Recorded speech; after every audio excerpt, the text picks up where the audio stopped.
I'm a parent to two out-of-the-box kids, not entirely in the box myself.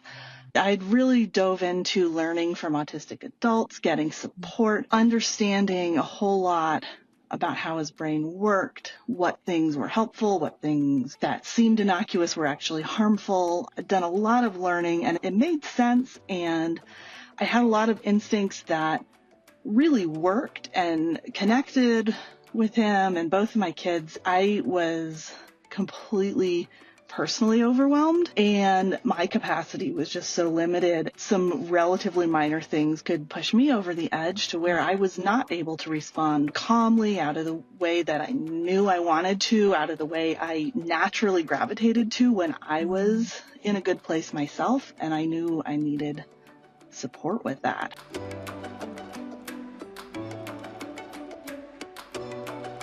Hey, everyone, and welcome back to the Calm the Chaos Parenting Podcast.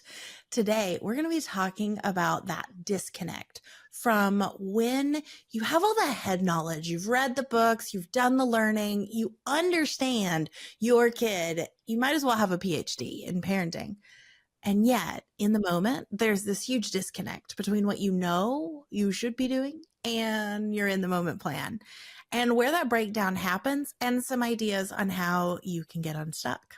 And I'm joined by someone who I hold near and dear to my heart. She's one of our Calm the Chaos members. She's been with us for quite some time now. And I have just loved watching her grow and flourish. And so I am just excited to have you here. Ginny, welcome to the podcast. Good to be here. Yeah. So for people who don't know about you or your story, can you tell a little bit about yourself and your family? Yeah. So I'm a human. Start with the basics. I'm an artist. I'm a geologist. I'm a parent to two out-of-the-box kids, not entirely in the box myself. The oldest is going to be 10 next month, so that's getting big. We've got multiple neurodivergencies diagnosed within our house and additional suspected. Yeah.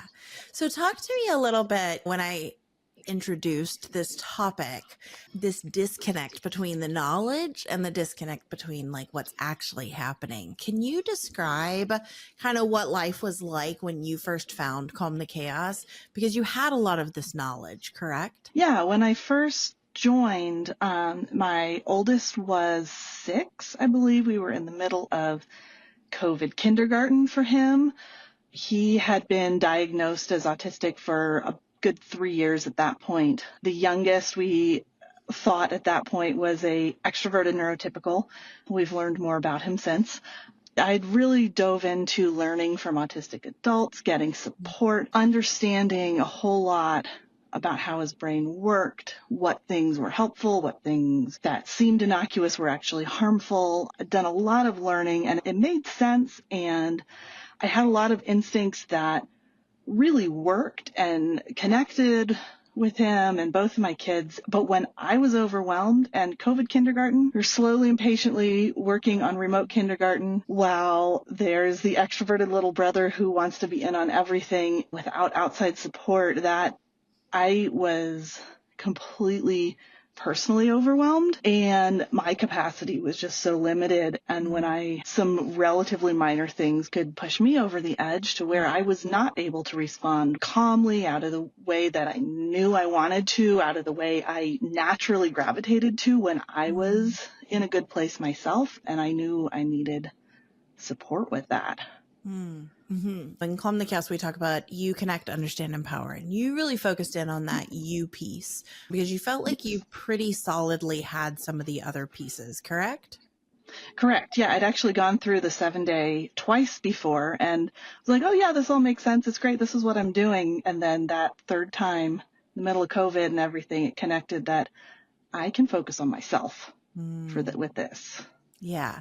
So let's walk through what that means, because I think people might not know or understand what that can look like. So what do you mean when you say you could apply Calm the Chaos to yourself? So at first it was a little bit vague what that would look like, but I had committed to going through the program and thinking about my own reactions and responses as we went through it. The first thing that was really helpful in making the first tweak was the 5-minute energy plan. A big thing for me on that was the little daily pieces of taking care of myself. That was so much more effective than the occasional big splurge. What would an occasional big splurge be? Oh, like a day to myself painting in a really cool area. Oh, that sounds lovely, actually. Yeah, it was. But sometimes when I would sometimes have that, and I would sometimes feel so much pressure to make the most of this opportunity that it was more stressful than not. Mm-hmm. And so what does small daily self-care look like versus these big splurges? So for me, my first iteration was I'd set a timer with some like really calming music. Actually, I wouldn't set a timer. I would just play one song and I'd do a little doodle for about 5 to 7 minutes. Because I know that for me, art is really refreshing. I would intentionally go outside and get a deep breath of fresh air, moving my body a little bit, and an app that can work you through just some simple exercises at home. So those were some of the things I did in my first iteration. Yeah. And now that you're saying that, I've come to love your art and how you express yourself through your art. You share a lot of that with us in the community. But now that you're sharing about the doodles, it is all flooding back into my memory. And I'm remembering those doodles that you would share with us. And I was like, wow, there's something special with this one. Just the way you express yourself with your art. And you started really seeing a lot of changes once you started giving yourself these little moments of time for yourself and taking care of yourself. What were some of the changes that you started seeing in the beginning? Just overall feeling a little bit more relaxed myself. It helped to bring up my baseline calm. The daily brain dump was a big part of the self-care that made a big difference. Just the executive functioning tools that I've learned being in Calm the Chaos that actually work with my brain. And then so knowing that I could plan or have a goal and make tiny steps and have strategies to implement the tiny steps that would actually work. I think that was huge. Yeah. And when you talk about the brain dump, I know I talk about it in the book and how to do the brain dump, but I hear from a lot of people that the brain dump is overwhelming to them, that it feels like, well, I do write down everything that I'm thinking. I do write my to-do list every day. Can you describe how it's different than a to-do list and why it was helpful for you? Yes, first of all, it was just getting everything out of my head.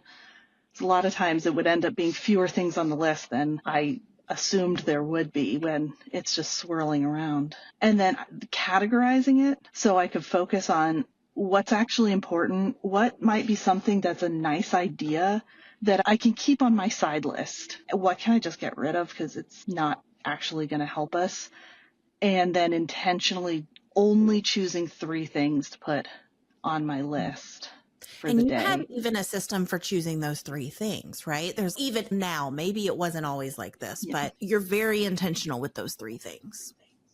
Yeah, often, and a lot of times it will depend on what feels is not getting as much focus naturally as I want it to, but I will often choose something that's about family and family connection, usually something that's about daily self-care. Like I've been taking the stairs at work and that's usually on my list. Just keep doing it.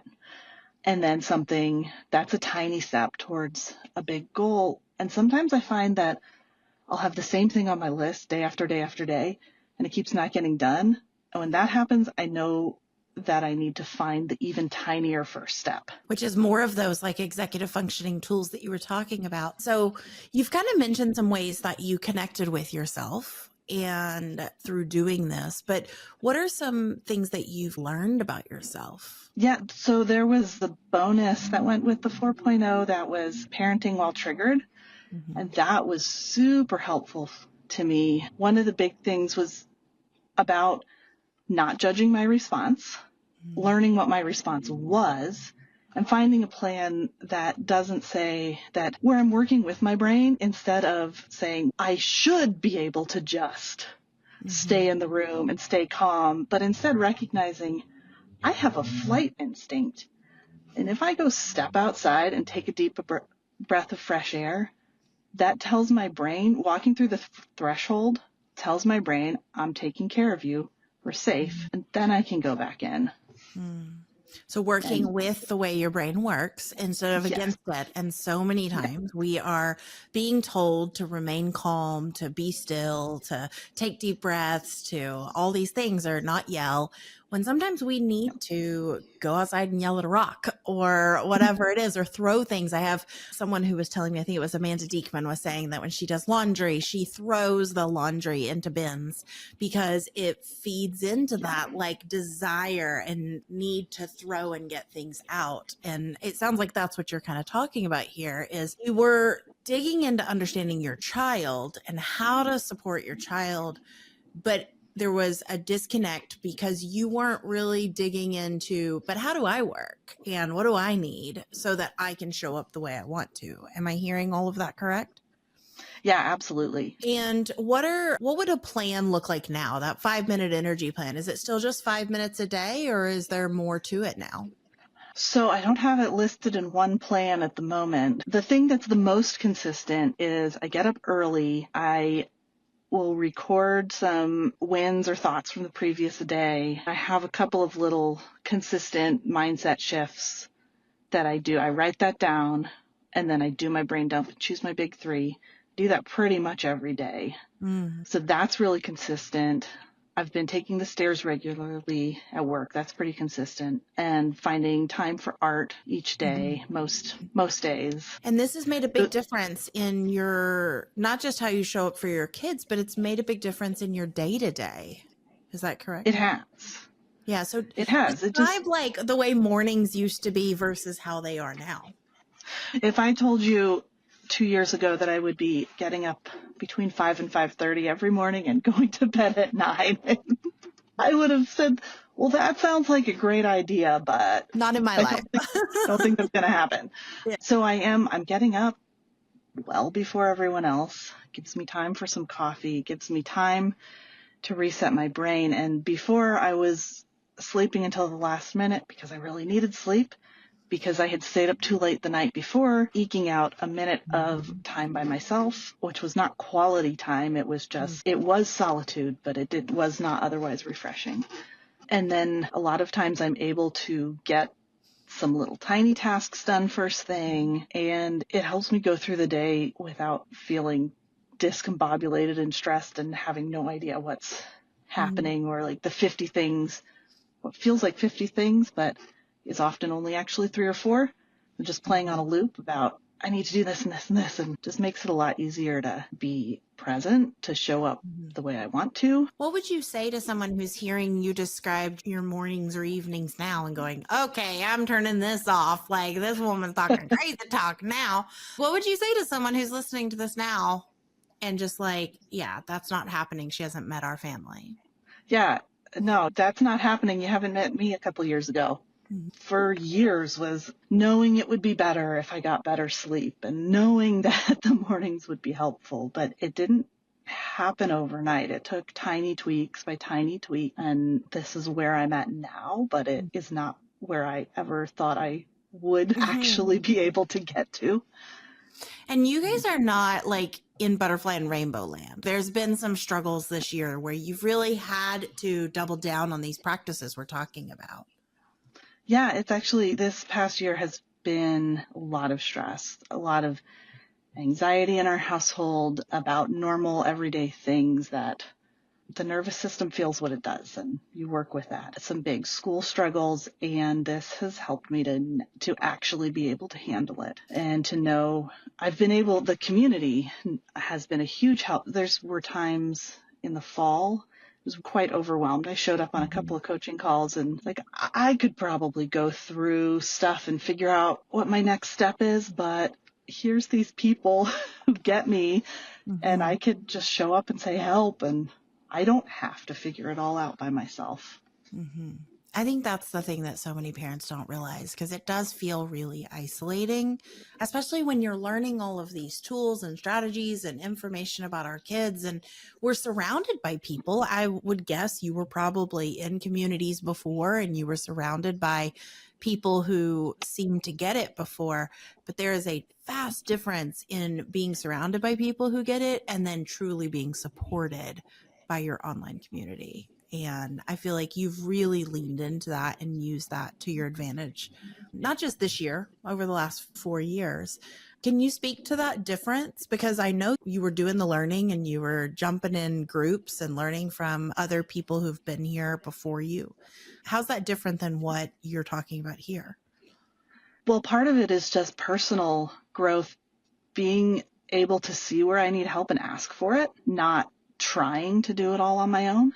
And that has also been through the support of the community. I was even thinking last week I was on jury duty, and there were times when I just asked for the things that I knew would help me. I know that my brain will pay attention better if I'm doodling, so I'm going to make sure it's okay if I do that.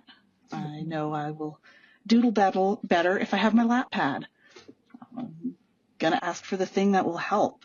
And and that's part of the whole taking care of myself and learning about how my brain works and knowing what my instincts are to go it alone and figure it out myself and power through, and then learning how much easier it is, how much more supportive it is when I can recognize what would help and lean in and ask for it. What would you say to someone who's listening to this and they're feeling like, I'm exhausted, I'm waking up groggy, the way you described the way you used to do life? That's me currently, and I don't see a path to get from where I am to where you're talking about, where you wake up early and you spend time on yourself and you get to doodle and you know your needs and wants, you know what to ask for. What would you say to that parent if they were in front of you right now?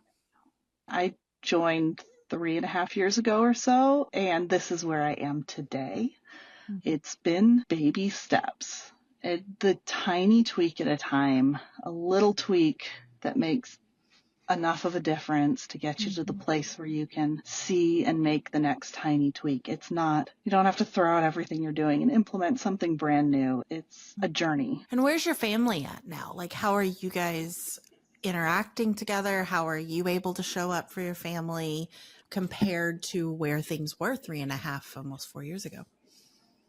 Yeah, I have a much higher baseline, so I'm able to show up calmly in the midst of stressful situations. When my oldest was having some pretty big anxiety about some everyday stuff, my phrase anchor that I would say as I'd sit with him is, I will be his calm, because I knew he didn't have it inside him. I could sit next to him and maintain that for a while, tap out with my husband when I needed to. Yeah.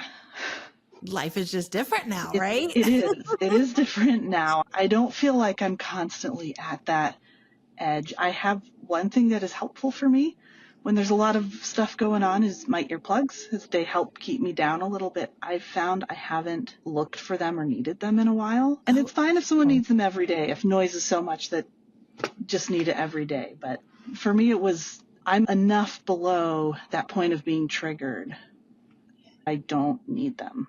Well, I was just talking to someone who's new to our community, and she realized that her son was no longer needing a certain sensory support. And I said to her, that means that he's feeling safer. So it means that his internal nervous system is more settled, more regulated, because the outward sounds are triggering me, or touch or movement. That's like when we talk about the behavior funnel, like sensory is level 3 down, and basic needs and that felt safety.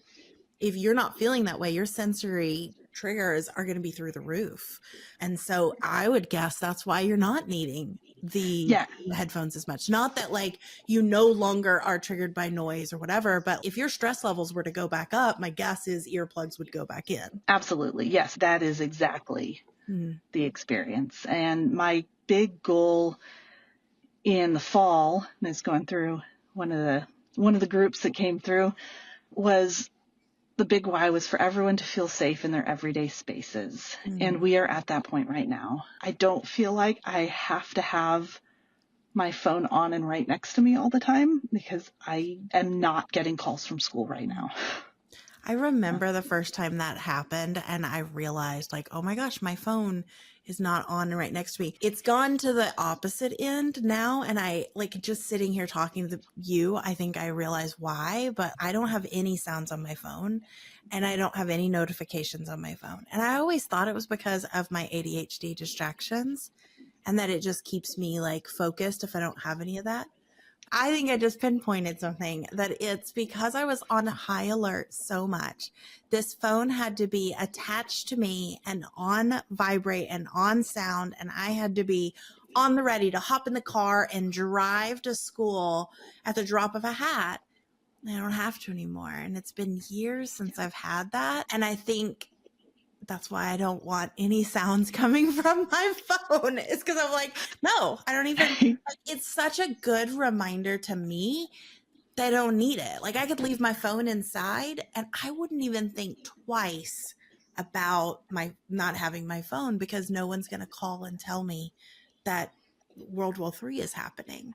Whereas that was 100% the case before. And it sounds like that's what you're first experiencing right now. And I can almost feel that relief coming out of you. With jury duty last week, if it had been in the fall, I probably would have stood up and said, I'm getting calls from school all the time. I cannot be here. Mm-hmm. And that didn't even occur to me. Oh my goodness. That's It's not huge. a thing I expected when I started Calm the Chaos for people to be like, and now I don't even dread jury duty. There was definitely some dread of jury duty, but you had a really tough topic. Like you took one for the team last week. That's for sure. Yeah. So if someone's listening to this and they're like, maybe I'll go do it on my own because I know all the information, what would you say to someone if they're just contemplating just doing the free resources that we have? Yeah, the community support, it makes all the difference. I am very much a independent learner. Mm-hmm. That is my default. I do it by myself, and a lot of times it's not that I'm afraid to ask questions or afraid. I just learn things by myself and figure it out and go about it. But the community support is worth everything. And especially, I was working on myself for a couple of solid years. And then when things got really hard for my kids, having that support to lean into, it was invaluable. I love hearing that. I love that we were there to support you. I like to brag about our community. I think it's one of the best communities on the planet. But I think a lot of times until you're in it, people can't realize exactly how powerful it is. I just heard from someone today and they were like, I don't need community. I probably would never lean into coaching. I would never ask questions. I was like, okay, if that's you, go do it on your own. Totally fine. More power to you. Can't wait to hear how things go. It's exciting. But man, if you are like me and you need to ask questions and you need to massage things and you need to like have people hold space for you, did you know you needed community before or was like you've learned that through this process? I didn't know I needed it to this extent.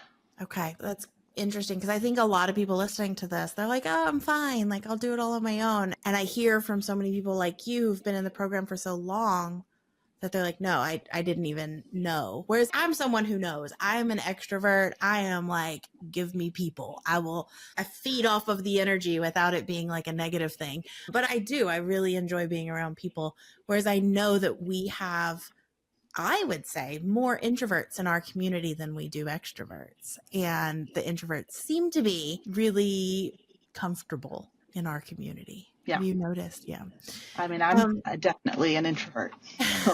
So you haven't just had some great wins when it comes to your family or remaining calm or being able to have the support with your family. You have been able to open up and flourish in your dream life, like the things that you want. And we don't talk about that a lot here on this podcast, but can you share just a little bit of what you're up to and what you've been able to do since finding these tools in the community and your own calm? Yeah, and executive function support. Yeah. I've been able to make some baby step progress on some different aspects of the art related dreams. And last week on Friday, went up to the mountains and I set up my first solo show, painting show and gallery up there, had a little opening on Saturday. And again, go back to I had unexpected jury duty last week. It consumed my whole week. And I had everything in place. I was ready I wasn't stressing about getting everything ready. And Oh, that is not my life. that is amazing. That is so cool. Congratulations. And were you taking time to paint for yourself 3.5 years ago? I was taking time to paint. Okay. I didn't as much have the small daily Okay. times.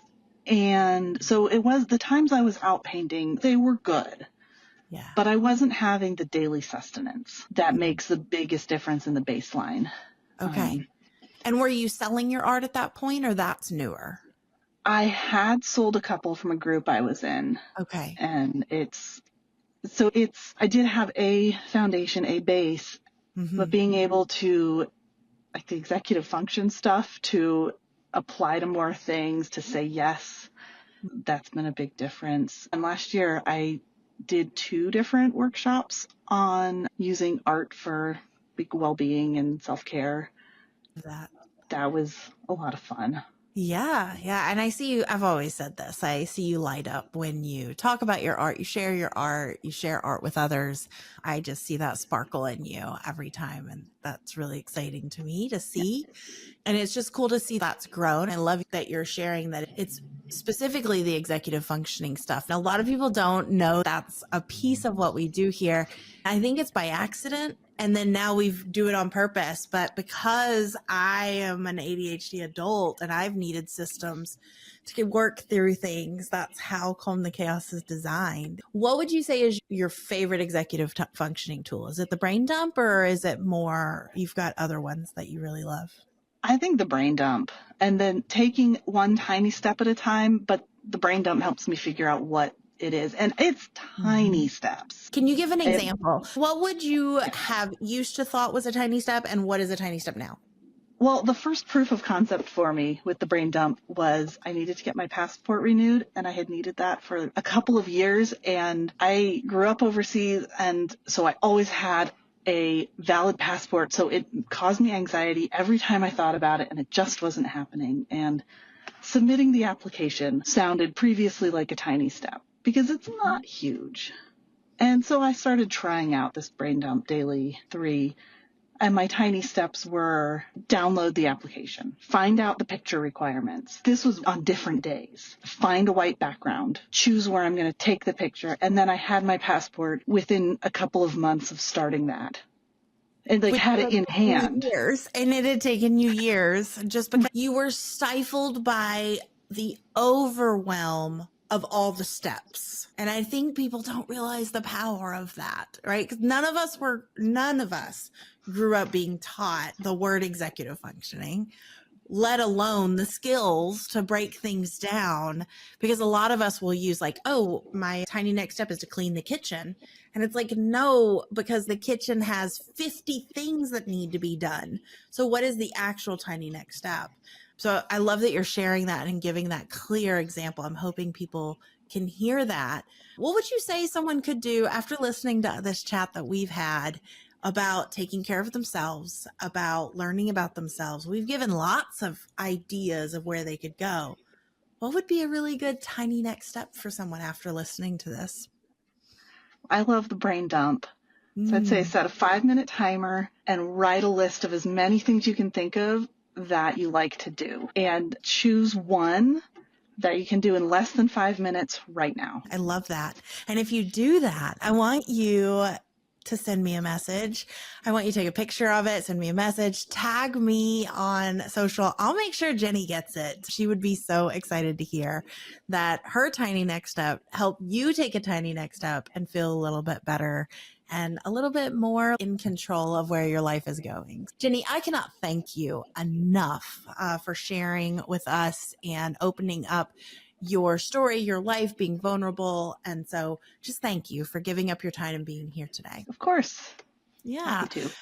Well, for anyone who is listening to this, and again, if this resonated with you, if you take that tiny next step of doing the brain dump and doing something that you love to do for 5 minutes, send me a message. tag me on social. I want to hear what resonated with you and what really landed. And leave a review for the podcast on your favorite podcast listening app, because that helps other people find out about Ginny's awesomeness and all of the rest that you're getting here on this podcast.